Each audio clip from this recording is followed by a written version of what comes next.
60% of people will buy into it just to take away their anxiety. And this can be documented throughout human history. We would sooner have a tyrant than have anxiety. We would sooner have someone to tell us what to do than to live in what we called faith, which is a combination of knowing and not knowing.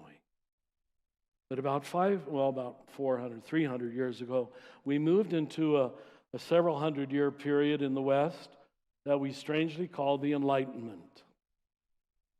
It's exactly the opposite of enlightenment, but where we idealized rational thinking. And you know what happened? Very understandably, we who were Christians in Europe at that time just felt really stupid. We felt outside the conversation. All these intellectual people at the great universities of Europe were smart scientists, and we were just dumb blue-level believers.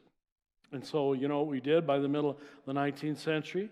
If you were Catholic, we decided to declare that the Pope was infallible.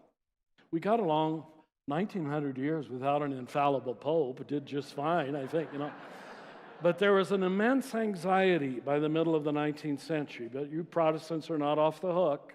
All right, you know what you did? You declared the Bible to be inerrant. Nobody in the first 5 centuries said that. I mean, Augustine had 4 to 8 levels of interpretation of every scriptural text. We went backwards, not forwards in so many ways. But that's what happens when you get anxious. You want to settle the dust, settle the dust. Give me someone who's going to give me certitude. And I hope I'm not giving you certitude. One author, wonderful former evangelical, I should say, sent me a book called The Sin of Certitude. I said, well put. You know, it was already in the book of Genesis. If you eat of the tree of the knowledge of good and evil, you will most surely die. Huh? Well, we've been eating it for centuries, just bushel baskets of.